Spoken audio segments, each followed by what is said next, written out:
Selalu ada jawaban, selalu ada pertolongan di rumah Tuhan. Gereja JCC Cijantung menyambut Anda. Ingat selalu bahwa Tuhan Yesus Juru Selamat kita dan masuk ke dalam hati kita sehingga kita menerima keselamatan. Selamat mendengarkan dan menjadi berkat. Shalom, apa kabar semuanya? Kita baru saja memperingati Jumat Agung dan juga Paskah. Ada behind story dari peristiwa Jumat Agung. Ya nanti tadi saya khotbah dari Yohanes pasal 20 ayat 1 sampai 14, pertemuan Yesus dengan mereka di Tiberias. Untuk ibadah kedua saya akan mundur ke belakang untuk pertemuan Yesus dengan mereka pertama kali di Upper Room. Pertemuan ketika murid-muridnya itu rasa takut dengan orang Yahudi. Begini saudara ya, harus mundur ke belakang dulu sebentar. Gini ya, Yudas ini kan jual Yesus 30 uang perak, benar gak? Yudas jual Yesus 30 uang perak ini dinubuatkan dalam Yeremia. Dinubuatkan juga dalam kitab Zakaria pasal 11 ayat 11-12. Tapi tidak disebut namanya siapa, bukan disebut namanya Yudas. Yang ditulis adalah 30 uang perak. Jadi 30 uang perak itu sudah ditulis dalam perjanjian lama. Dalam perjanjian baru, yang jual Yesus 30 keping 2 perak itu, 30 perak itu, ditulis namanya Yudas. Siapakah Yudas? Muridnya Yesus. Oke. Jadi Yudas jual Yesus 30 uang perak. Selesai. Setelah dia jual Yesus, baru masuklah Yesus ajak mereka makan malam. Maka disebut dengan perjamuan makan. Ngerti ya? Pertanyaan saya nih. Yesus tahu gak kalau Yudas jual dia? Tahu gak? Oke. Waktu perjamuan makan, Yesus bilang dalam Matius pasal yang ke-26 kalau kurang salah. Kalau salah minta maaf ya. Kayaknya benar sih. Nah dia bilang kayak begini nih.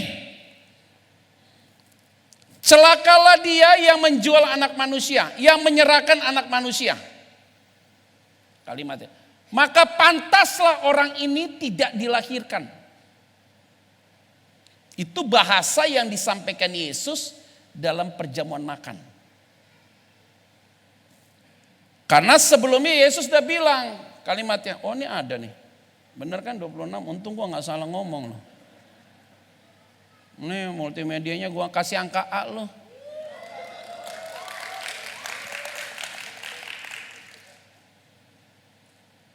Ditulis di situ kan, adalah lebih baik kalimatnya. Akan tetapi celakalah orang yang olehnya anak manusia itu diserahkan. Adalah lebih baik bagi orang itu sekiranya ia tidak diapa?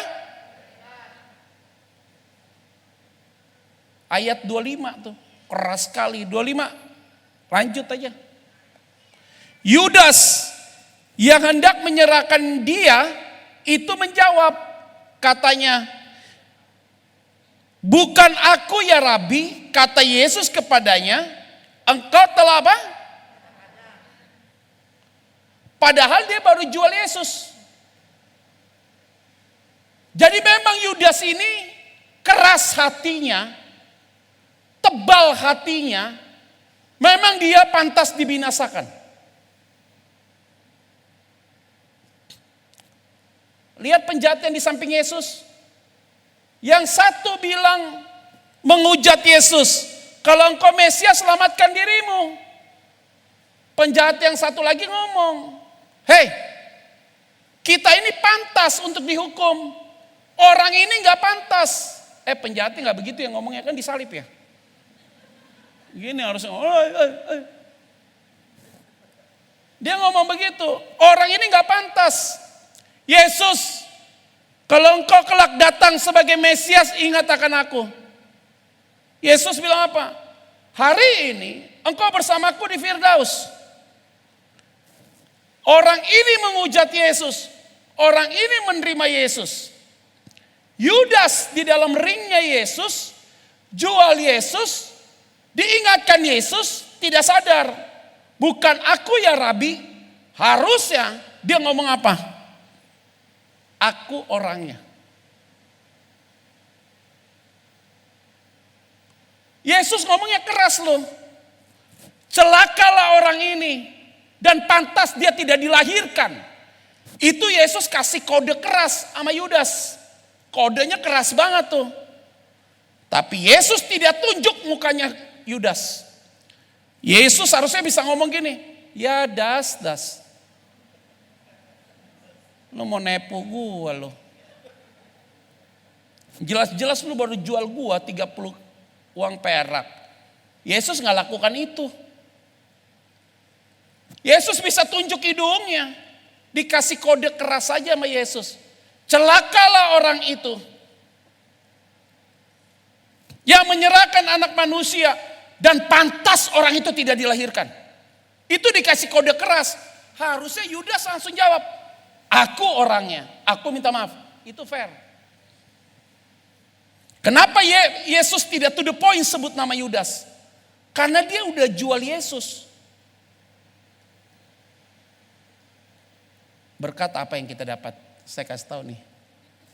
Kalau orang udah salah, nggak usah dimarahin. Karena dia udah salah. Ini orang mencuri duit kita. Udah ketahuan dia nyuri, ngapain marah? Orang udah nyuri kok. Anakmu pacaran, hamil di luar nikah, ngapain marah? Orang udah hamil kok. Kita bilang, siapa yang ngamilin kamu? Kan repot jadinya ngomong begitu. Bagaimana kamu bisa hamil? Kan repot lagi. Ini orang sudah buat salah, kita marahin dia, percuma. Ngapain? Suamimu selingkuh. Udah ketahuan dia selingkuh, yuk marah. Buang sakit hati kamu. Kenapa papa selingkuh? Kan bodoh. Ini orang sudah selingkuh ngapain ditanya? Istrimu selingkuh ngapain ditanya? Orang dia udah selingkuh kok. Gak usah dimarahin, didoakan aja supaya dia berubah. Yesus tuh ajarkan. Ini ada perempuan berzina, Yohanes pasal ke-8. Perempuan berzina itu datang. Yesus marah gak? Enggak, kenapa? Karena udah berzina dia. Mereka bilang lempar batu kepada perempuan ini. Yesus bilang siapa yang tidak berdosa, lempar batu aja ke perempuan ini. Semua pada minggir semua, kenapa? Itu berarti Yesus lagi ajarin, lu gak lebih baik dari dia. Tapi Yesus dia kedapati ketangkap basah. Kata ahli Taurat, dia kedapati ketangkap basah. Itu berarti ahli Taurat orang Farisi nontonin orang berzina. Ajaib. Ditonton sampai habis lu Pak Albert.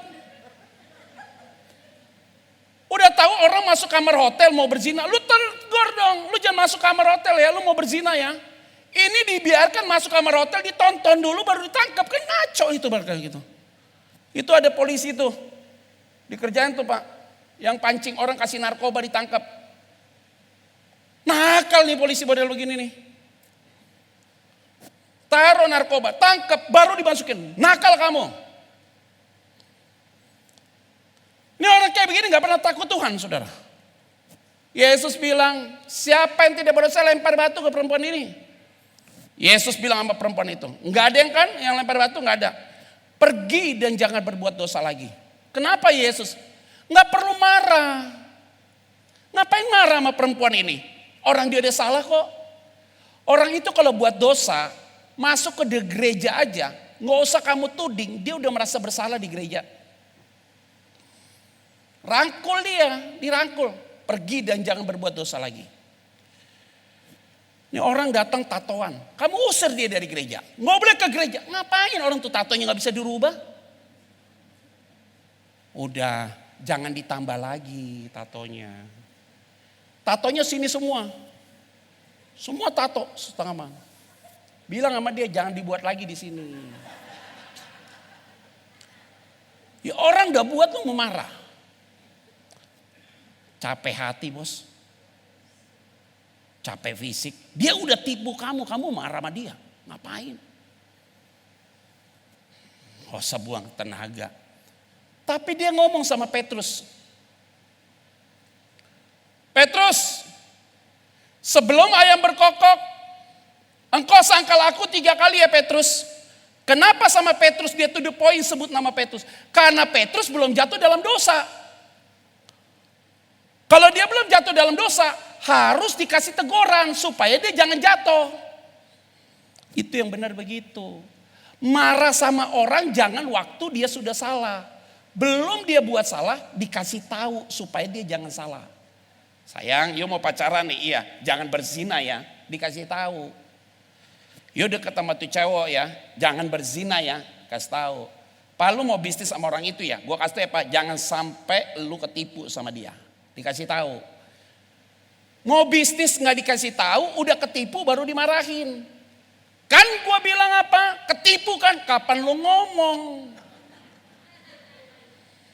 Ngerti nggak maksud saya? Petrus sangkal Yesus. Setelah dia sangkal Yesus, bertobat dia, menangis dia. Ketemu sama Yesus, Yesus marah, enggak lagi. Waktu ketemu Petrus, Yesus ngomong gini, Petrus, you sangkal aku kan? You sangkal aku kan Petrus? Kamu sangkal aku kan Petrus? Enggak tuh. Yesus langsung ngomong, Petrus Simon anak Yohanes, do you love me more than this? Apakah kamu mengasihi aku lebih dari semuanya ini? Yang kedua ditanya lagi, Petrus, apakah kamu mengasihi aku Petrus? Ditanya lagi ketiga kali. Yesus gak bilang, you sangkal aku, you sangkal aku, you sangkal aku. Enggak tuh. Kenapa? Karena dia udah sangkal. Diajarin dia begitu. Jadi pulang kalau suami buat salah, gak usah dimarahin. Bilang, Pak, dahsyat lu.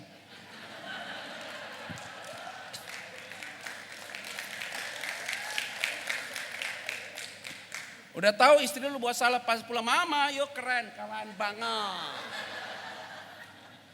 Marah sama orang model kayak gitu, yuk capek punya lu, gua kasih tahu. Ini sih barang serius punya nih. Baru kita masuk poinnya. Ternyata di dalam Alkitab, Yesus itu mentreatment seseorang itu dengan bahasa yang tepat. Kalau kita tidak bisa mengikuti apa yang Yesus lakukan, saudara bilang begini, aduh Pak kan Yesus itu Tuhan. Gak begitu. Kalau ngomongnya begitu saya kasih tahu ya, khotbah habis, pembahasan firman habis. Yesus datang bukan sebagai Tuhan ya. Yesus datang sebagai manusia. Dan Tuhan Yesus tidak pernah disalib ya.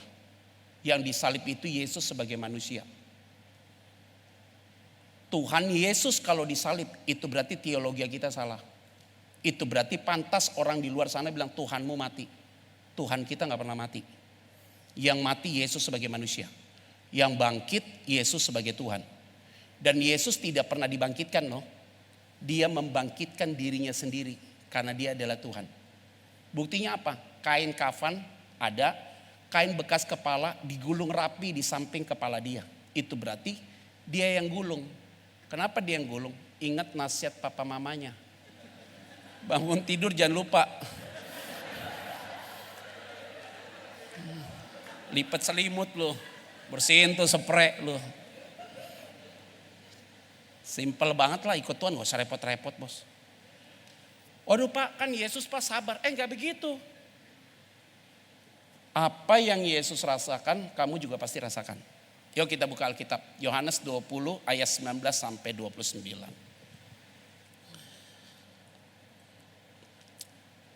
19. Ketika hari sudah malam, pada hari pertama minggu itu berkumpullah murid-murid Yesus di suatu tempat dengan pintu-pintu yang terkunci.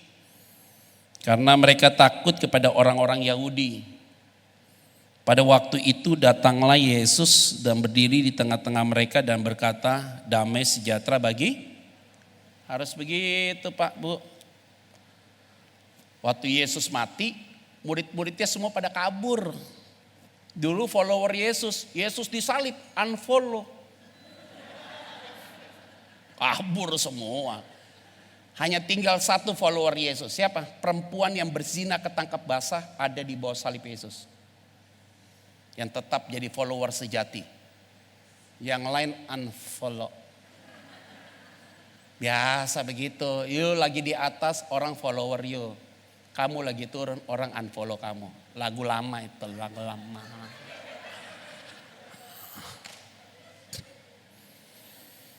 Ikut Tuhan begitu ya. Ada saatnya kamu menikmati loh. Semua orang hidup ada momentumnya. Benar nggak? Wah dulu sebelum pandemi Pak. Waduh Pak Albert, ngeri ya.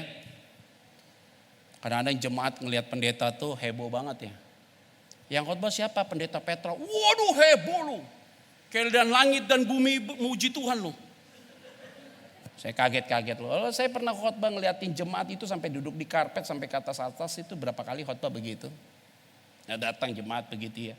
Pulang, waduh pada minta selfie foto sama pendeta itu biasa begitu ya. Jemaat tuh kalau uji pendeta tuh waduh lebay minta ampun. Pak tadi sepanjang bapak khotbah saya lihat di belakang ada api kebakar loh, gue kasih tahu loh, jangan gila. Jangan aneh-aneh loh. Saya kasih tahu ya. Orang yang memuji kamu, besok dia akan lempar batu sama kamu. Mereka bilang hosana bagi sang raja. Yang bilang salibkan Yesus siapa? Itu mulut yang sama. Aduh Pak hebat Pak, saya khotbah lihat. Waktu Bapak khotbah saya lihat di belakang Pak ada cahaya putih. Lu lihat jangan-jangan tuh gereja lightingnya terlalu bagus. Saya ini kasih tau ya, jadi jemaat jangan aneh-aneh ya. Biasa-biasa aja lu, gak usah aneh-aneh. Nggak ngomong begitu juga, kita juga biasa aja. Nggak usah puji pendeta. Karena saya happy-nya hanya 5 menit. Tapi kalau saudara doakan saya, happy saya panjang. Nggak kelihatan. Tapi saya rasakan sampai hari ini karena doa banyak jemaat buat saya.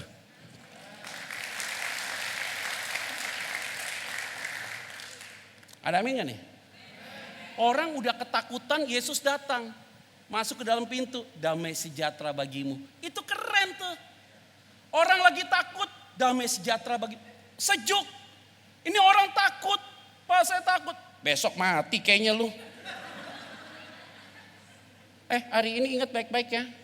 Ini perkataan kita bisa lemahkan orang loh. Aduh Pak kenapa ya Pak? Di sini gue sakit loh Pak. Lu periksa loh. Temen gue yang kayak gitu 2 hari lewat loh. Itu bahaya banget Bu Intan. Kadang-kadang mulut ini bahaya loh. Makanya udah lah gak usah kayak gitu-gitu banget deh. Gak usah lah. Ini ada orang divonis parah, penyakit parah segala macam. Kita hanya bilang udah pasti besok pulih. Itu ada semangat loh. Orang ketakutan ketemu orang Yahudi, Yesus datang. Pintu terkunci loh. Damai sejahtera bagimu. Kita juga takut sih. Kenapa jadi begini nih? Tapi hebat loh. Gak sampai di ayat itu. Ayat 20 kita baca yuk. 1, 2, 3 ya. Dan sesudah berkata demikian, ia menunjukkan tangannya dan lambungnya kepada mereka. Murid-murid itu bersukacita ketika mereka melihat. Hebat. Dia datang, damai sejahtera bagimu. Enggak sampai di situ. Yesus ngomongnya cuma itu doang. Tapi langsung dia tunjukin bekas lubang paku dan lambungnya. Tiba-tiba mereka rejoice in the Lord. Mereka bersuka cita di dalam Tuhan. Karena mereka lihat Tuhan. Saya kasih tahu ya. Waktu ditunjukkan itu untuk mengkonfirmasi kepada mereka. Bahwa siapa yang dia ikuti itu benar. Hari ini kita bisa ada di dalam ruangan ini. Karena kita sudah lihat terlalu banyak perbuatan Tuhan dalam hidup kita.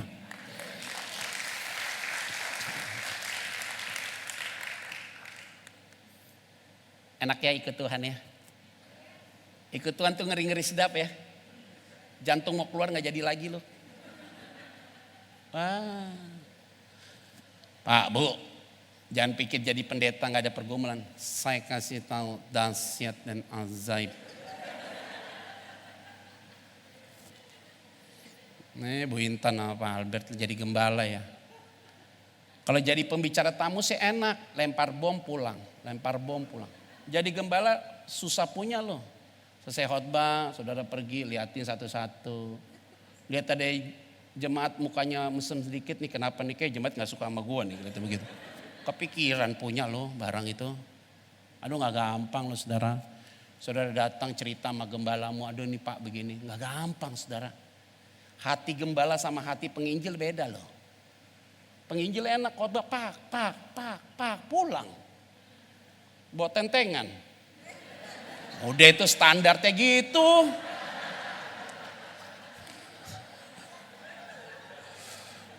Jadi gembala saudara pulang nih, mulai beresin nih bagaimana, semprot lagi, lihat lighting itu, ribet banget saudara. Tunjukin lihat bekas lubang paku.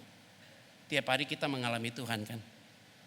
Kalau udah mulai yang kau ada rasa takut, khawatir nih saya bagaimana ya. Lihatnya ke belakang dikit dong.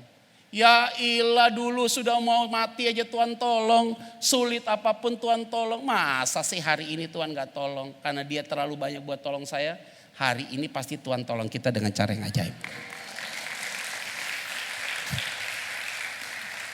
Saya ini mau cerita pengalaman saya, tapi saya gak mau.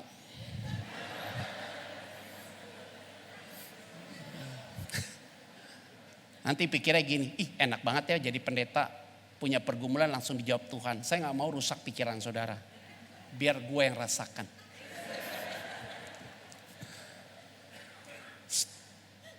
Saya kasih tau ya, Tuhan itu buat saya, Tuhan yang sama juga buat saudara. Singkat aja nih, saya gak usah cerita terlalu besar nih. Kita butuh mimbar, Tuhan tuh gak kasih loh. Contoh ya, jangan lu pikir gue butuh mimbar, lu siapin mimbar. Jangan. Ini contoh. Kalau saya cerita yang beneran nanti repot. Saya butuh mimbar, Tuhan kok bisa gak kasih loh. Apa saya salah Tuhan butuh ini? Ini bukan buat saya loh, untuk pekerjaan Tuhan loh. Kadang-kadang gitu loh. Kita udah harap ini dapat mimbar, gak dikasih Tuhan loh. Tuhan kasih meja ini loh. Yang kita gak butuh. Waktu Tuhan kasih meja ini ke saya, gue gak butuh ini loh. Yang gue butuh ini loh. Kok Tuhan kasih saya yang ini ya? Saya susah untuk ngerti nih, kenapa Tuhan kasih saya ini. Padahal saya butuh yang ini.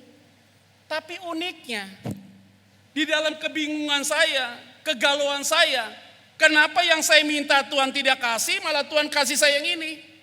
Saat saya terima, saya tidak ngerti maksud Tuhan apa. Dalam perjalanan waktu, ternyata yang ini benar-benar yang saya butuhkan. Ikut Tuhan itu begitu saudara.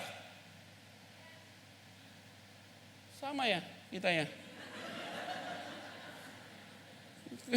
Lagi pergumulan yang sama nih kayaknya kita. Dan lucunya, dari yang ini yang dikasih sama Tuhan yang kita tidak harapkan, ini yang dikasih yang tadi kita tolak, ternyata ini lama-lama berubah melebihi dari ini. Bahkan dia tidak kasih mimbar, dia kasih kita stage ini yang membuat kita tercengang dan kita bilang apa? Oh Tuhan itu maunya kita kasih ini dulu, nggak mau kasih ini supaya kita disiapkan stage oleh Tuhan. Terlalu dahsyat dan ajaib Tuhan itu.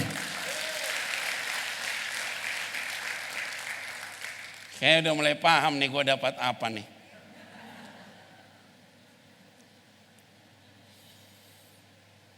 Pengalaman manis loh sama Tuhan.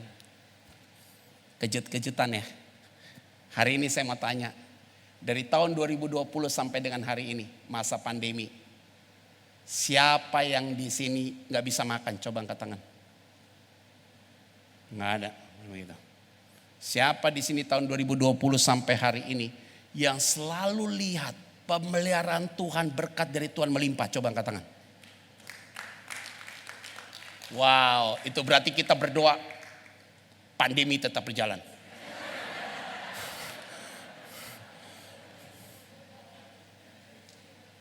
Hebat ya. Pak, dulu waktu saya jualan online Pak, sebelum online Pak, ini ada yang cerita nih. Punya garment Pak di ITC, Mangga 2. Dia jual baju dari Hong Kong Pak. Dulu kan jualnya offline kan tatap muka ya. Tahu gak Pak pendeta? 1 minggu tuh mungkin kita bisa dapat berkat 30-40 juta lah Pak. Itu nunggu toko dari pagi sampai malam. Pagi sampai malam. Nawar, encim-encim Pak. Kalau nawar Pak, harga 1 juta, dia nawarnya bisa 200.000 Pak. Rasanya kita mau marah loh Pak. Tapi gak bisa, iyalah Cim gak bisa. Saya begitu gitu loh. Nih Cim kalau cerita sama saya heboh Bu Intan. Kita kan modelnya gak begitu Pak Pendeta, katanya begitu. Dia nawar kadang-kadang gak ngerti perasaan kita Pak Pendeta. Kita jual 100, 1 juta kan untungnya paling 200-300 ribu Pak Pendeta. Dia nawar bisa 200, rasanya kesel mau marah juga gak enak Pak Pendeta. Dia nawar 200 paling ujungnya diambil juga kata dia begitu. Itu dulu kata dia. Pas kena pandemi Pak Pendeta apa yang saya harus buat? Buatlah IG story, IG live. IG live kan hanya 1 jam kan. 1 jam habis buat lagi sejam. Buat lagi sejam. 6 jam dia IG live gitu loh, mondar-mandir pakai baju. Ada yang mau nggak? Yeah. Boleh Ci, ukurannya M, L, L gitu loh. Masa pandemi lagi di lockdown, ibu-ibu lihat baju pada beli, pada nggak tahu kemana. Mungkin dia pakai di rumah cuma gini, bagian apa? Cantik nggak? Yuk gila. Tapi begitu Pak Alfred. Tahu nggak itu Enci bilang apa sama saya? Tahu nggak Pak Pendeta? Di masa pandemi kita buka live Instagram Pak. Selama 6 jam kita lakukan. Per hari saya dapat 100 juta. Maka dia bilang Pak saya mau kalau bisa pandemi terus. Enak aja lu. Saudara tanya sama saya. Lebih enak khotbah onsite apa online? Ya online lah. Untuk gue online. Tapi kalau untuk saya. Secara sebagai pengkhotbah enakan onsite. Lihat wajah saudara. Kan tatapan mata kita beda. Khotbah begini kan lebih enak. Ada yang nyaut. Iya. Kayak main lonong. Iya. Kan dari tadi khotbah tiba-tiba. Ketawa. Amin. Gitu loh. Kan ada. Vibe-nya dapat. Coba kalau online lihat kamera. Ngomong sendiri ketawa sendiri. Gila lu. Gua. Selesai khotbah di online, istri bilang ngapain ketawa mulu, gue juga bingung Bang. Khotbah sendiri, ketawa sendiri, senyum sendiri. Agak gila sih, agak gila. Jangan ketawa, saudara coba ngomong di mimbar. Ngomong di syuting Pak, pakai kamera. Alah, apa kabar saudara? Ada amin? Shalom Tuhan, baik. Pas lihat, wah gila gue nih. Bisa gitu loh. Tapi tiap hari lihat ya. Lihat perbuatan Tuhan selalu sukacita ya. Hari ini ingat. Teori tentang firman gampang. Mengalami Tuhan itu yang indah. Berikan tepuk tangan ya buat Tuhan Yesus ya. 20, 21, 22 kita baca yuk. Dan 23. Maka kata Yesus sekali lagi. Damai sejahtera bagi kamu. Omongan Yesus hemat. Diulang dan tidak omong yang lain. Sama seperti Bapa mengutus aku. Demikian juga sekarang apa? Aku mengutus kamu. Dan sesudah berkata demikian, ia mengembusi mereka. Dan berkata apa? Terimalah Roh Kudus. Jikalau kamu mengampuni dosa orang, dosanya diampuni. Dan jikalau kamu menyatakan dosa orang tetap ada. Dosanya tetap apa? Yang boleh mengembusi Roh Kudus hanya Yesus. Pendeta gak boleh. Karena Roh Kudus itu Allah. Dia masuk dalam hatimu tidak engkau minta, tapi dia datang untuk menjamah hatimu. Yesus bilang, dihembusilah mereka dengan Roh Kudus. Seperti Bapa utus aku, demikian aku mengutus engkau. Itu berarti orang yang sudah dipenuhi Roh Kudus, hidupnya harus melayani Tuhan. Nggak boleh saya pendeta, saudara mau terima Roh Kudus, angkat tanganmu, saya hembuskan Roh Kudus. Nggak boleh. Karena Roh Kudus itu Allah. Saya nggak boleh perintahkan buat saudara. Karena Roh Kudus itu pribadi yang masuk ke dalam hatimu masing-masing secara personal. Saya menerima, saudara menerima. Saya tidak boleh men-sharekan itu, tapi saya bisa memberikan impact. Saya khotbah. Waktu saya tadi bicara, tiba-tiba di hatimu bicara amin. Saudara waktu saya ngomong, saudara bilang amin. Itu berarti saya ada Holy Spirit, saudara ada Holy Spirit, ada Roh Kudus, saya ada Roh Kudus. Saya berbicara karena dorongan Roh Kudus, saudara bilang amin karena dorongan Roh Kudus. Itu berarti kita frekuensinya sama. Kalau kita frekuensinya sama, pulang dari tempat ini tatap masalahnya pasti sama. Yaitu apa? Penuh dengan ucapan syukur. Kalau engkau katakan dosa orang itu tetap ada. Kalau dosa orang itu diampuni, tetap diampuni. Artinya orang yang sudah ada Roh Kudus tidak mungkin mengatakan dosa itu tidak diampuni. Karena orang yang ada Roh Kudus dalam hatinya hidupnya penuh dengan pengampunan. Yang setuju katakan. Berikan tepuk tangannya buat Tuhan Yesus. Ayat 24 sampai 29. Tetapi Thomas, seorang dari ke-12 murid itu yang disebut Didimus, tidak ada bersama-sama mereka ketika Yesus datang ke situ. Maka kata murid-murid yang lain itu kepadanya, kami telah melihat apa? Tetapi Thomas berkata kepada mereka apa? Sebelum aku melihat bekas paku pada tangannya, dan sebelum aku mencucukkan jariku ke dalam bekas paku itu dan mencucukkan tanganku ke dalam lambungnya, sekali-kali aku tidak akan apa? Percaya. Ayat 26, 27, 28. 8 hari kemudian murid-murid Yesus berada kembali dalam rumah itu dan Thomas bersama-sama dengan mereka. Sementara pintu-pintu terkunci, Yesus datang dan ia berdiri di tengah-tengah mereka dan berkata apa? 27, 28. Kemudian ia berkata kepada Thomas, taruhlah jarimu di sini dan lihatlah tanganku. Ulurkanlah tanganmu dan cucukkan ke dalam tangan lambungku. Dan jangan engkau tidak percaya lagi, melainkan 28 terakhir. Thomas menjawab dia, ya Tuhanku dan ya, lihat baik-baik ya. Murid Yesus sudah lihat Yesus secara pribadi. Yang belum lihat hanya siapa? Kenapa Tuhan harus uber Thomas? Ini penting. Harusnya cukuplah. Murid-murid itu sudah lihat Yesus. Harusnya cukup informasi. Thomas ngotot orangnya. Kalau saya belum lihat bekas lubang paku dan taruh tanganku di situ, aku tidak akan percaya. Yesus hanya urus yang namanya Thomas. Balik lagi, hanya urus namanya Thomas. Kenapa dia butuh urus Thomas? Karena dari mulut Thomas bisa muncul isu apapun di luar. Pelajaran rohani ini bagi kita. Kalau satu orang belum jelas untuk mengerti sebuah peristiwa, jelaskan dia. Karena bisa jadi iblis pakai dia. Makanya ingat baik-baik. Kalau nggak tahu cerita, jangan cerita ke orang lain.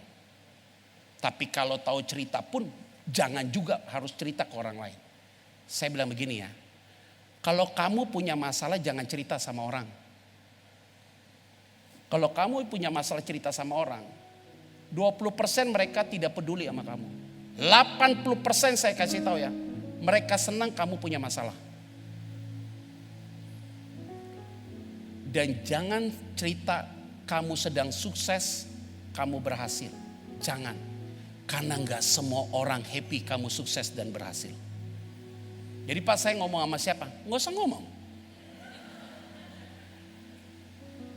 Semua yang hadir dalam ruangan ini, ingat baik-baik ya. Yesus hanya datang urus Thomas. Kenapa? Bagi Yesus satu orang penting.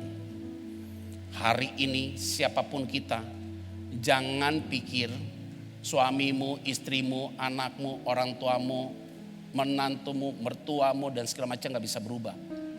Kalau dia masih hidup, masih ada pintu perubahan buat dia. Bagi Tuhan tidak ada yang mustahil.